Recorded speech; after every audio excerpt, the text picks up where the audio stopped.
Object oriented programming में हमने inheritance in C plus plus को स्टार्ट किया हुआ था, जिसमें से आज हम देखने वाले हैं constructor and destructor in C plus plus को।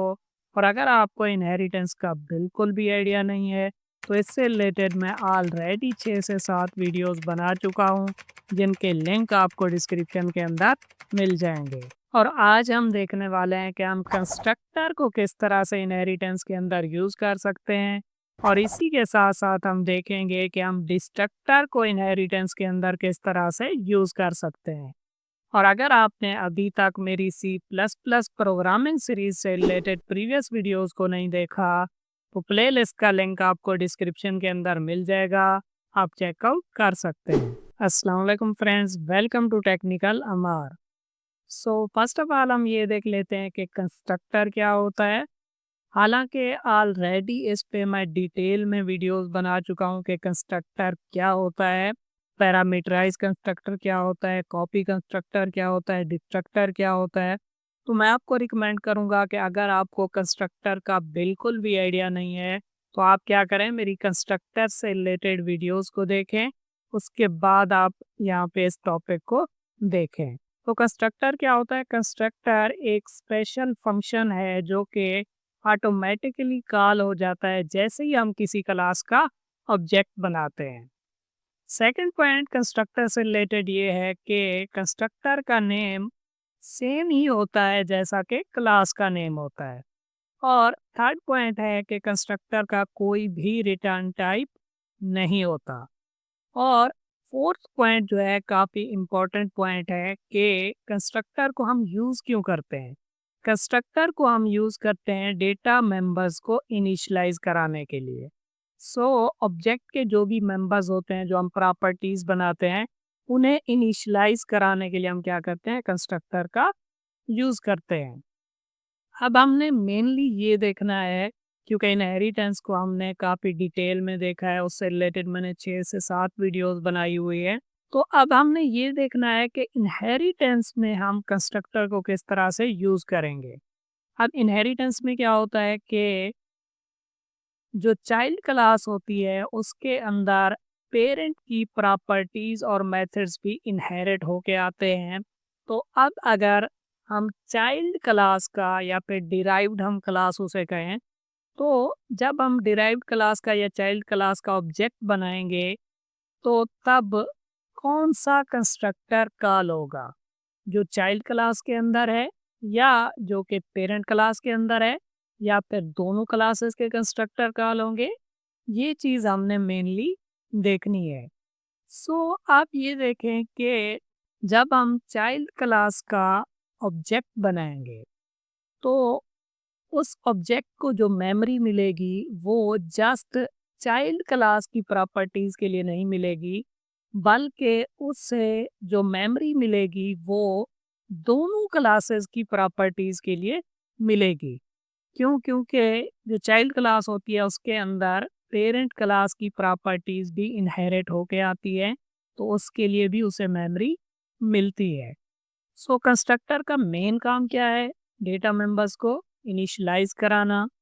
तो ज़ाहिर सी बात है, अब अगर हम ऑब्जेक्ट बनाएंगे चाइल्ड क्लास का, तो वो अगर चाइल्ड क्लास का ही कंस्ट्रक्टर चलेगा, तो वो क्या करेगा, चाइल्ड क्लास के ही मेंबर्स को इनिशियलाइज कराएगा। तो अगर वो चाइल्ड क्लास के मेंबर्स को ही इनिशियलाइज कराएगा, तो जो ऑब्जेक्ट है उसके अंदर जो पेरेंट क्लास की प्रॉपर्टीज है उन्हें हम किस तरह से इनिशियलाइज कराएंगे।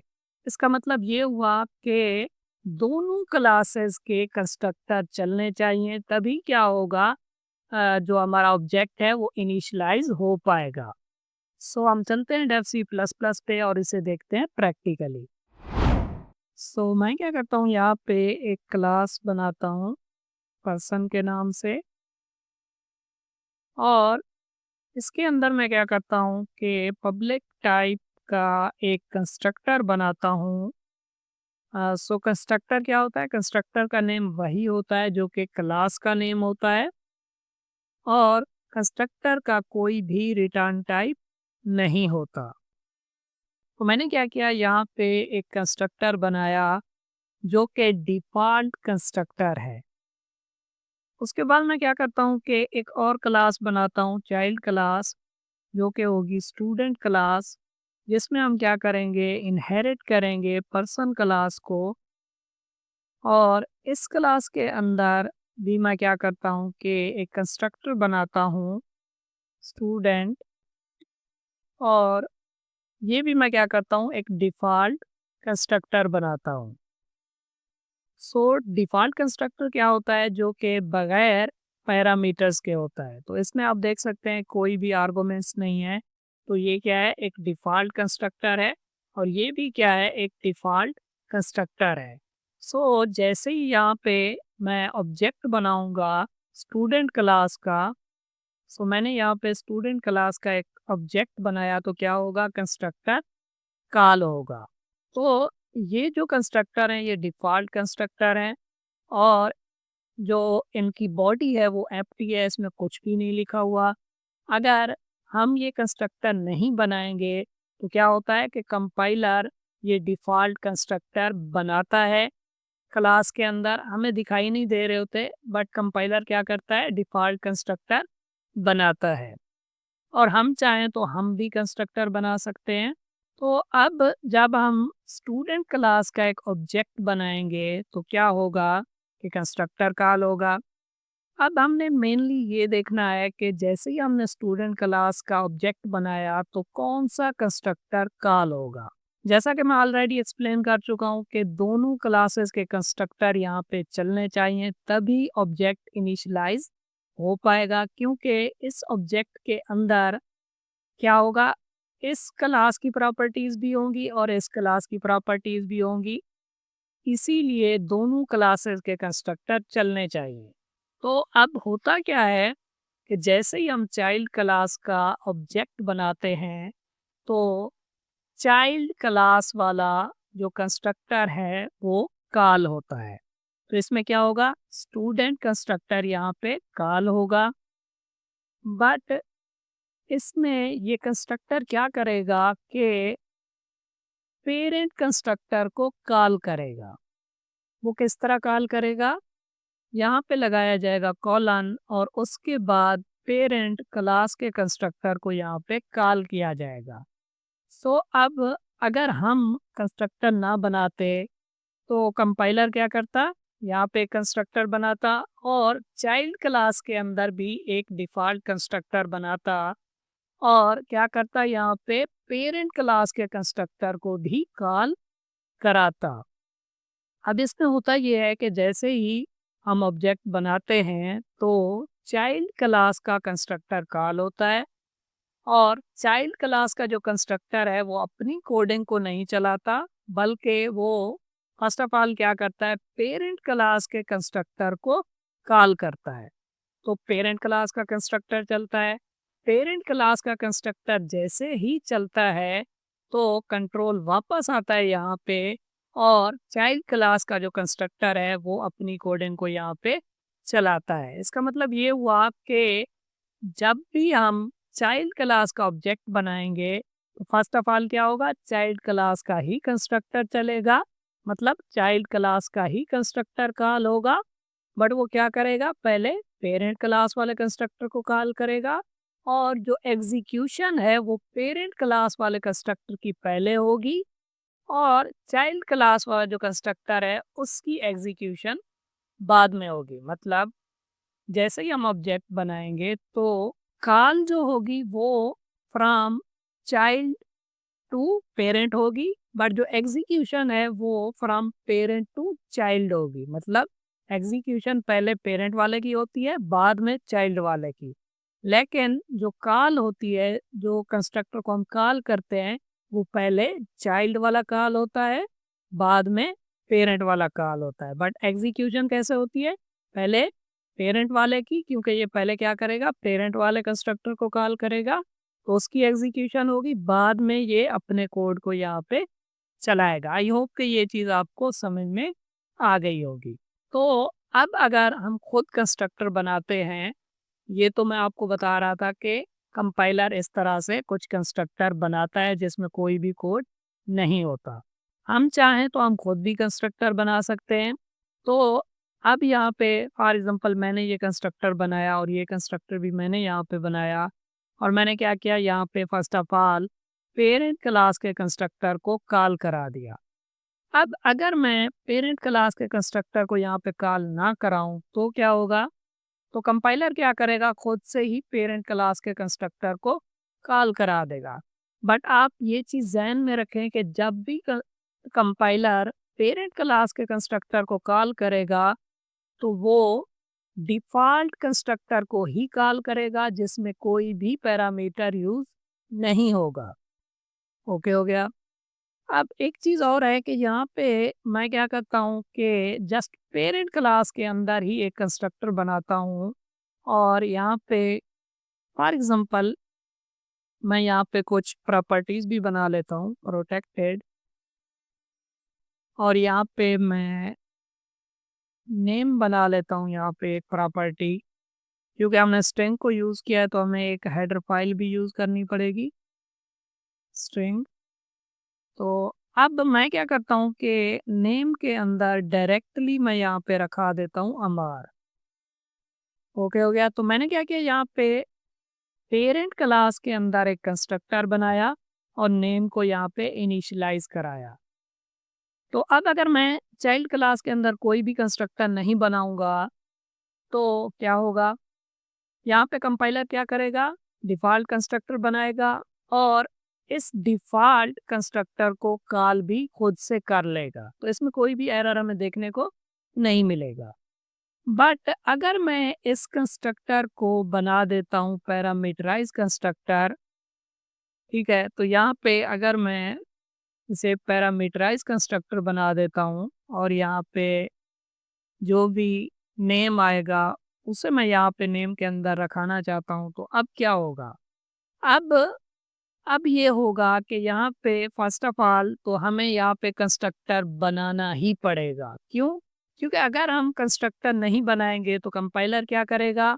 यहाँ पे डिफ़ॉल्ट कंस्ट्रक्टर बनाएगा और पेरेंट के अंदर भी वो क्या करेगा? डिफ़ॉल्ट कंस्ट्रक्टर को ही कॉल कराएगा। अगर वो यहाँ पे डिफ़ॉल्ट कंस्ट्रक्टर को कॉल कराएगा, जैसा कि हम जानते हैं कि जब भी हम कोई कंस्ट्रक्टर क्लास के अंदर बना देते हैं तो कंपाइलर डिफ़ॉल्ट कंस्ट्रक्टर नहीं बनाता। तो यहाँ पे हमें एक एरर देखने को मिलेगा क्योंकि यहाँ पे हमारे पास जस्ट एक ही कंस्ट्रक्टर है जो कि पैरामीटराइज कंस्ट्रक्टर है और कंपाइलर यहाँ पे क्या कर रहा है? डिफ़ॉल्ट कंस्ट्रक्टर को कॉल कराने की कोशिश कर रहा है तो यहाँ पे हमें एक एरर देखने को मिलेगा। इसका मतलब ये हुआ कि जब भी हम पेरेंट क्लास के अंदर पैरामीटराइज कंस्ट्रक्टर बनाएंगे तो हमें चाइल्ड क्लास के अंदर कंस्ट्रक्टर बनाना पड़ेगा और उसी के साथ साथ हमें क्या करना पड़ेगा? यहाँ पे पेरेंट क्लास के कंस्ट्रक्टर को भी कॉल करवाना पड़ेगा और जो भी पैरामीटर्स यहाँ पे पास करने ज़रूरी हैं वो भी हमें यहाँ से पास करने पड़ेंगे। तो मैं क्या करता हूँ? यहाँ से पास करता हूँ अमर। तो अब क्या होगा? अब यहाँ पे कोई भी एरर नहीं आएगा क्योंकि हमने क्या किया? चाइल्ड क्लास के अंदर कंस्ट्रक्टर बनाया और हमने पेरेंट कंस्ट्रक्टर को भी कॉल कराया और उसमें हमने एक आर्गुमेंट को भी पास किया और यहाँ पे आर्गुमेंट रिसीव होगा और वो नेम के अंदर आ जाएगा। आई होप कि आप समझ पा रहे होंगे कि जब भी पेरेंट क्लास के अंदर अगर डिफ़ॉल्ट कंस्ट्रक्टर है या तो आपने कंस्ट्रक्टर बनाया नहीं या अगर आपने बनाया है तो डिफ़ॉल्ट कंस्ट्रक्टर बनाया है जिसमें कोई भी पैरामीटर नहीं है तो फिर चाइल्ड क्लास के अंदर आप कंस्ट्रक्टर बनाए ना बनाए इससे कोई भी फर्क नहीं पड़ता। बट अगर पेरेंट क्लास के अंदर एक कंस्ट्रक्टर है और वो पैरामीटराइज कंस्ट्रक्टर है तो लाजमी है कि आपको चाइल्ड क्लास के अंदर कंस्ट्रक्टर बनाना पड़ेगा और खुद से आपको यहाँ पे पेरेंट क्लास के कंस्ट्रक्टर को कॉल भी कराना पड़ेगा और यहाँ पे वो आर्गुमेंट भी पास करने पड़ेंगे जो कि यहाँ पे ज़रूरी है। और अब फॉर एग्जांपल मैं क्या करता हूँ कि यहाँ पे स्टूडेंट के लिए भी कुछ प्रॉपर्टीज बनाता हूँ जैसा कि रोल नंबर।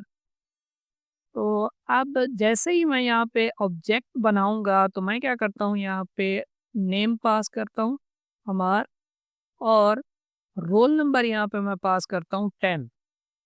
तो अब क्या होगा कि जैसे ही हम ऑब्जेक्ट बनाएंगे तो मैंने यहाँ पे कुछ आर्गुमेंट्स को पास किया है, तो कंस्ट्रक्टर में हमें इन आर्गुमेंट्स को रिसीव करना पड़ेगा, क्योंकि जैसे ही स्टूडेंट टाइप का मैंने ऑब्जेक्ट बनाया तो फर्स्ट ऑफ ऑल कॉल तो होगा स्टूडेंट वाला कंस्ट्रक्टर, चाहे एग्जीक्यूशन इसकी पहले होगी बट कॉल इसकी पहले होगी।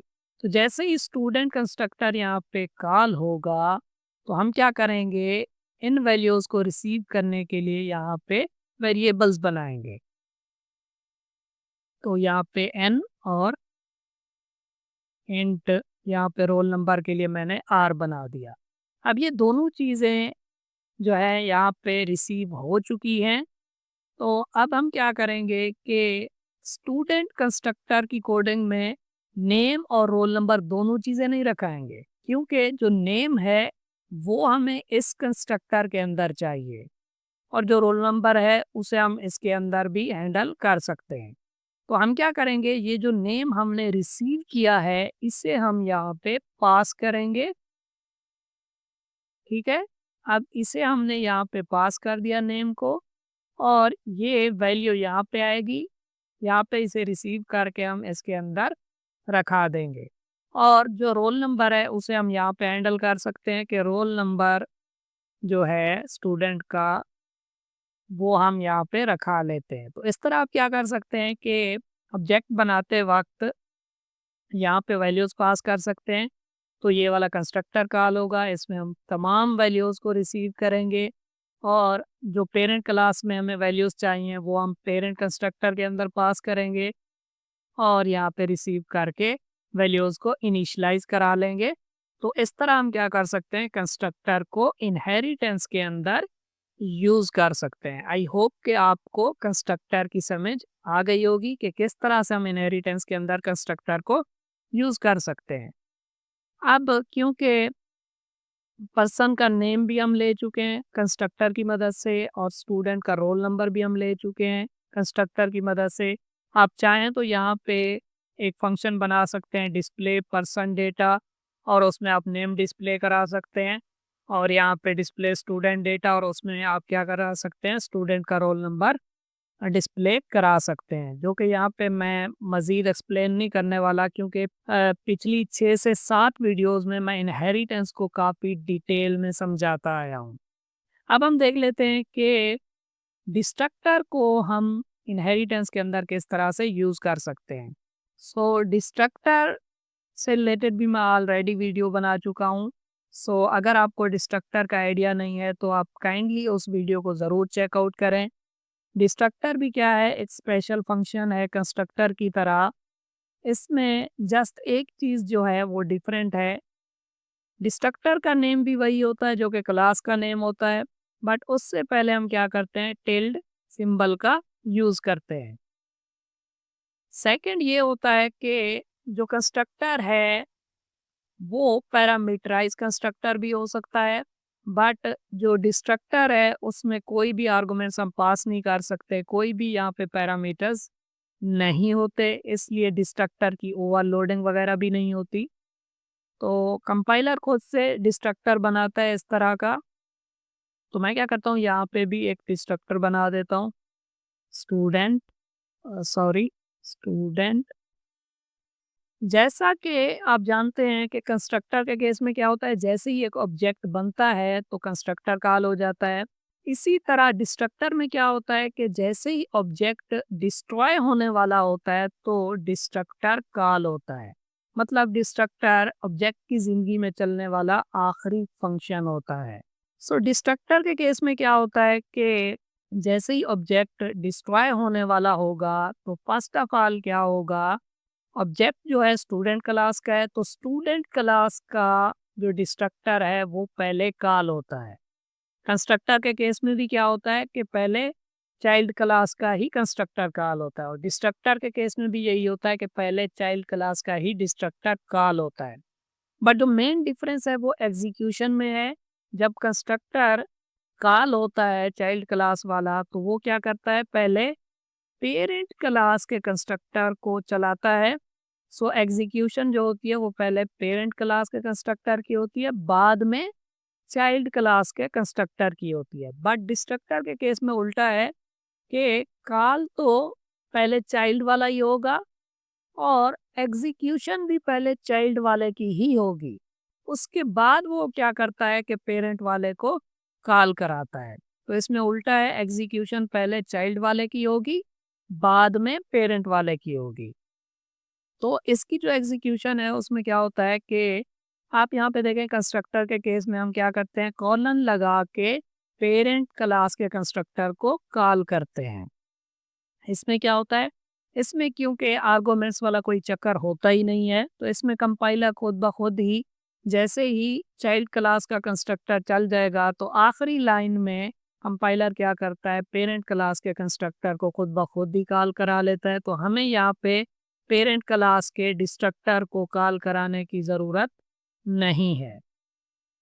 ओके, आई होप कि आपको समझ आ गई होगी कि डिस्ट्रक्टर के केस में पहले कॉल भी चाइल्ड क्लास का डिस्ट्रक्टर होता है और एग्जीक्यूट भी चाइल्ड क्लास का ही डिस्ट्रक्टर होता है। और जैसे ही इसकी एग्जीक्यूशन एंड होने वाली होती है तो आखिरी लाइन में कंपाइलर क्या करता है, पेरेंट क्लास के डिस्ट्रक्टर को खुद ब खुद कॉल करा लेता है। तो फिर पेरेंट क्लास वाला डिस्ट्रक्टर यहाँ पे चलता है। सो ऑब्जेक्ट ओरिएंटेड प्रोग्रामिंग से रिलेटेड और भी बहुत सी वीडियोस आने वाली हैं। सो आप क्या करें, मेरी C plus plus tutorial for beginners वाली प्लेलिस्ट को यहाँ से एक्सेस करें। इस प्लेलिस्ट के अंदर आपको तमाम वीडियोस सीक्वेंस में देखने को मिलेंगी। और अगर आप जस्ट ऑब्जेक्ट ओरिएंटेड प्रोग्रामिंग से रिलेटेड वीडियोस को देखना चाहते हैं तो आप मेरी ऑब्जेक्ट ओरिएंटेड प्रोग्रामिंग वाली प्लेलिस्ट को भी यहाँ से एक्सेस कर सकते हैं। और अगर आप सी प्लस प्लस से रिलेटेड एग्जाम्पल प्रोग्राम्स को देखना चाहते हैं तो आप मेरी C plus plus example program वाली प्लेलिस्ट को भी यहाँ से एक्सेस कर सकते हैं। इस प्लेलिस्ट के अंदर मैंने तमाम टॉपिक से रिलेटेड एग्जाम्पल प्रोग्राम्स को कवर किया हुआ है। सो कैसी लगी आपको वीडियो? अगर वीडियो अच्छी लगी हो तो वीडियो को लाइक करें और चैनल को सब्सक्राइब करें। Thank you.